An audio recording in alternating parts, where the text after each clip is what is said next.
la Loire. De sa source au cœur du Massif central à son estuaire, la Loire serpente sur 1012 km où elle se gorge de nombreux cours d'eau. Le premier affluent de taille qu'elle rencontre se situe au niveau de Nevers. C'est ici, au point de confluence, que la Loire prend de l'épaisseur, donnant naissance à un paysage aussi grandiose que fragile.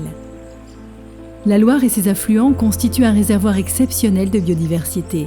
Ce sont également des cours d'eau marqués par une forte dynamique avec un débit qui oscille au fil des saisons. C'est pour cela que depuis 1994, le plan Loire Grandeur Nature apporte un cadre administratif et financier pour préserver ce patrimoine naturel exceptionnel et protéger les personnes et les biens contre les inondations.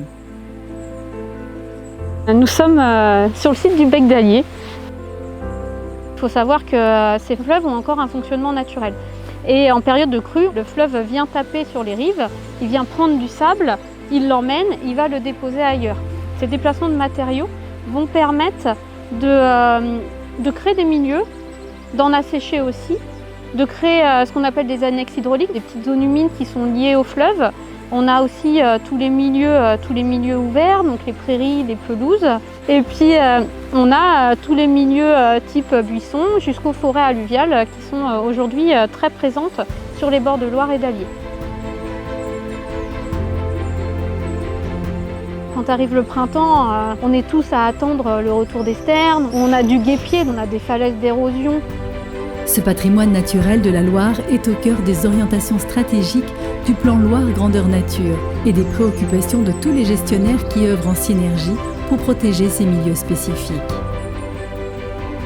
Donc ici typiquement on est dans le genre de milieu qui a des zones en fait, de travaux qui ont été subventionnés en partie par le plan Loire Grandeur Nature. Le but c'est de trouver d'abord des secteurs qui ont un potentiel de restauration, c'est-à-dire des secteurs qui ont été autrefois des pelouses à corynéfores et qui se sont en fait naturellement embroussaillés et refermés parce qu'il n'y avait pas d'entretien. On va venir en fait couper tous les arbres, broyer entièrement les arbustes. On va en fait remettre le sol complètement vide de végétation.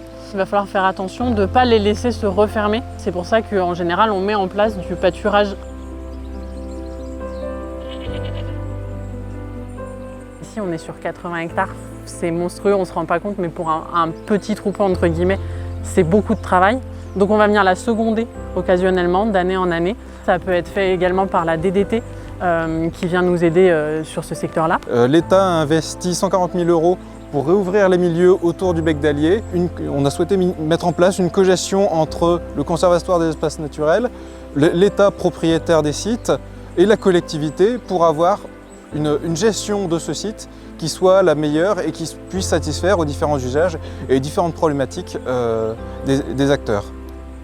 Ce site est également très important pour la population. La commune de Cuffy est impliquée dans la mise en œuvre d'actions d'entretien.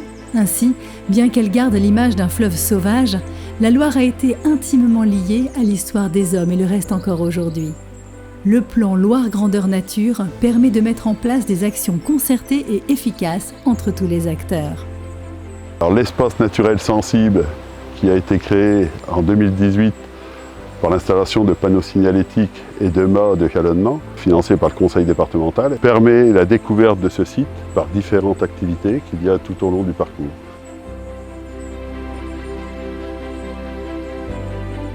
Nous, dans les missions qu'on remplit au sein des conservatoires d'espaces naturels, notre rôle, c'est aussi de mettre en place des actions qui sont favorables à la préservation de ce patrimoine. C'est aussi de faire le lien avec les gens qui vivent et qui en vivent.